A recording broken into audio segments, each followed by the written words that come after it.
The classroom diagnostic tool is a reliable, valid, and correlated assessment provided by the Pennsylvania Department of Education.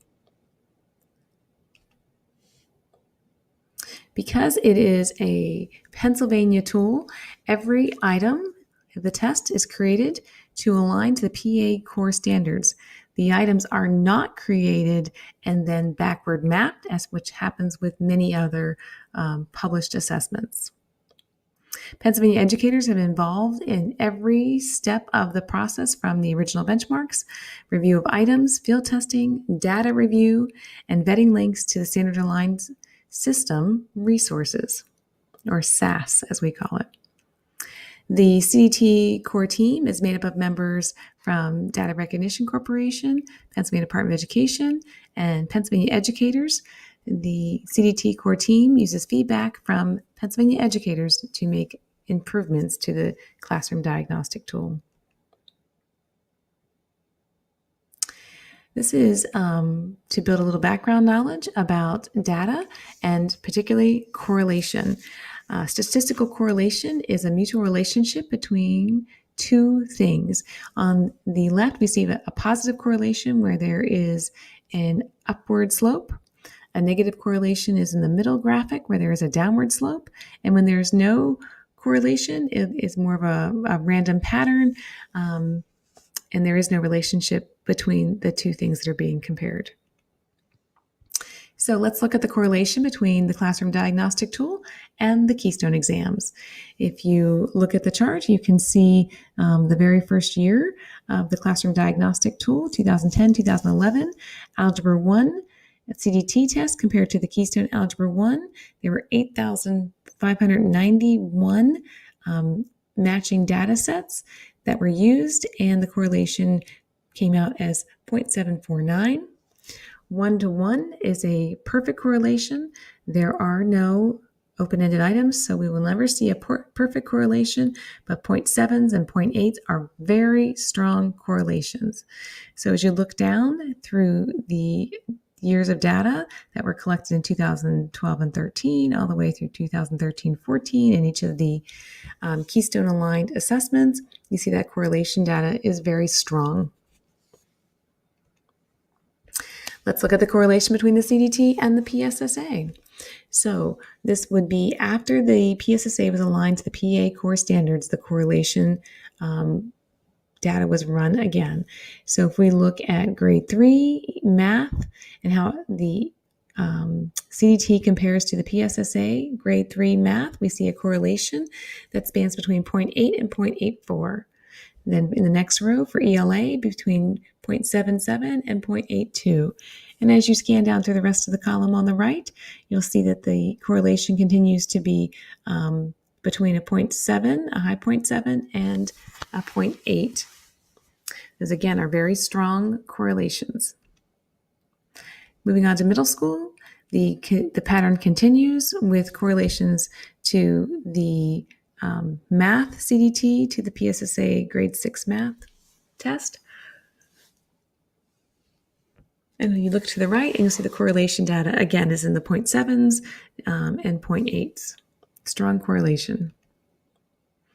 How does the computer adaptive test, the CDT, work?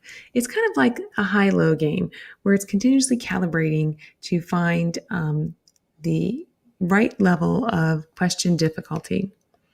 So if this was an ELA assessment, the first item will be connected to a passage, and there will be 7 items associated with that passage. If the student answers the first item correctly, they could be given the next item in that passage set could be a little bit more difficult.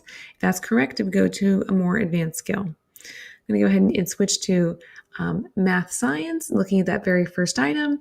Let's say they answered incorrect, and the next item would be an item requiring less skill.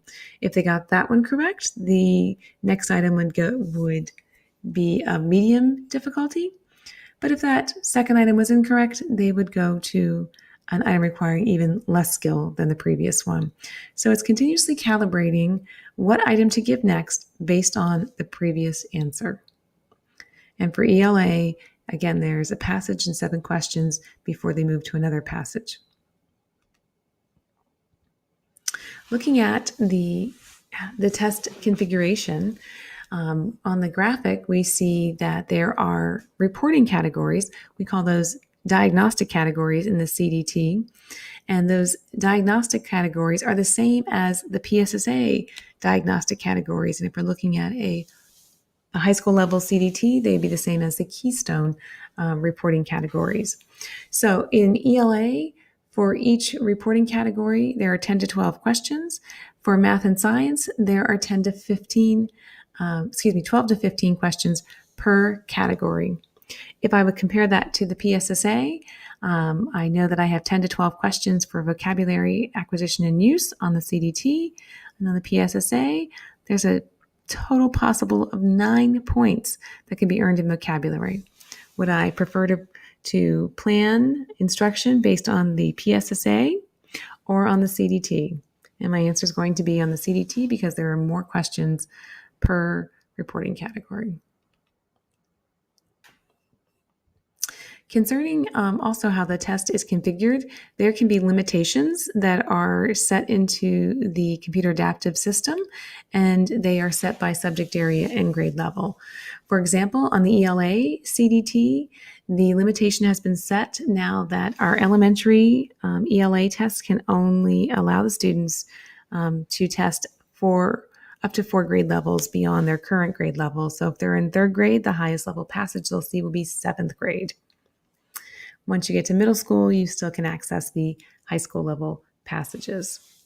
Another limitation is that there are 50 to 60 items per administration. And once they hit a criteria, either they've hit the minimum number and the threshold for standard error, or they've hit the maximum number per reporting category, then the test will end. An ELA passage usually has 7 items associated with it. And again, 10 to 12 questions per diagnostic category.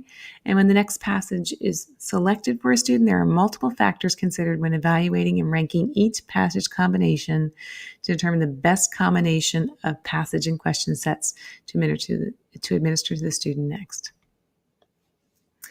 On average, it takes approximately 50 to 70 minutes for students to complete the CDT math assessment. And it takes anywhere from, on average, from 70 to 80 minutes for the reading CDT. Those are average test times. And you can see when you look at the averages, it actually looks like a bell curve. So when we think about this is a single item and it's going to have between 50 and 60 items, it should be able to be completed in 45 to 90 minutes. So thinking roughly about 1 to 2 minutes per question.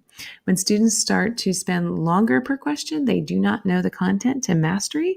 They are not automatic with sub-skills, and they end up ultimately guessing. Maybe they didn't read the passage and they're clicking through the items, or they're guessing because of they are not strong in that skill. They're strategic, but yet not solidly mastering that skill. So when we see students who are approaching 120 minutes in math, 180 minutes in ELA, we have conversations with them about the test times. Another way of measuring the quality of the assessment is validity, and validity is the extent to which a test accurately measures what it's supposed to measure. And reliability is a prerequisite of validity. There is a built-in standard error check in the classroom diagnostic tool. What you see on the screen is a CSV file that has been extracted from a group report. And what I've highlighted is the standard error for the overall score, which tends to be in the 40s. And then for a reporting category, in ELA, we expect the standard error to be somewhere in the 90s to low 100s. Once we start approaching numbers that are like 119 to 120, then we know that there is some guessing going on. For math and science, that standard error for reporting category is in the 70s. And once we start seeing numbers in the upper 80s and beyond, we again know that student is guessing. Another aspect of validity is the high quality items.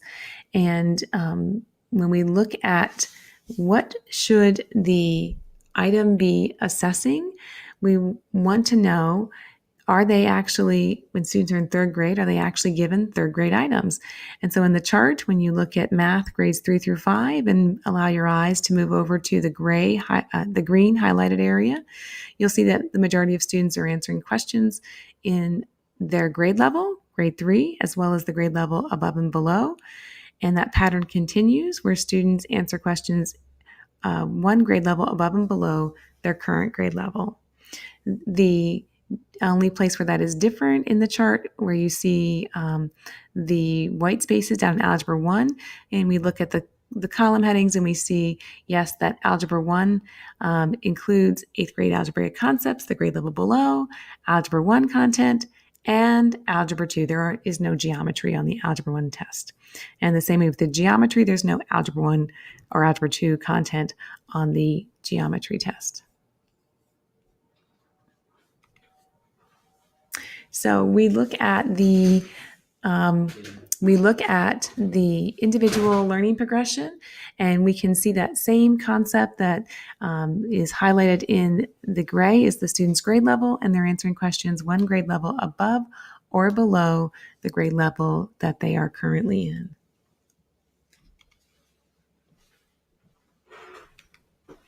Another item of validity is field testing and standardization of a test.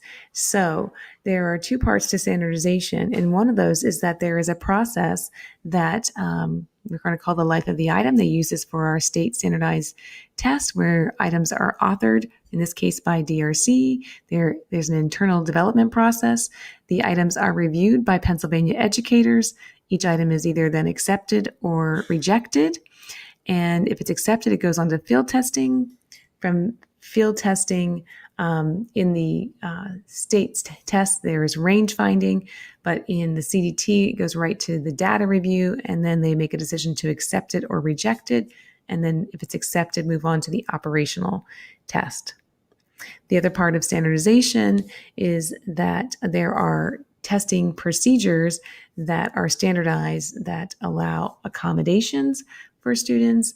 They can have extended time. That also adds to the validity of the test. Another factor in determining the quality of the test is reliability. And reliability is the degree to which an assessment tool produces stable and consistent results. In this chart, you can see the reliability is highlighted by the purple arrow, and reliability for the overall math grade 3 through 5 total score is very strong reliability, 0.936, where 1 is in perfect reliability. And as we move into the reporting category, there are fewer questions than on the total test score. And so the reliability is a 0.797 for numbers and operations, and the others, again, fall into that 0.7 range. So the reliability of the test is strong. So these are some aspects that demonstrate the quality of the CDT as far as reliability, validity, and correlation is concerned. And if you have questions, feel free to contact the CDT co-leads, Dan Richards, Brian Stanford, or myself, Carrie Soliday, to further explain the validity, reliability, and correlation of the CDT.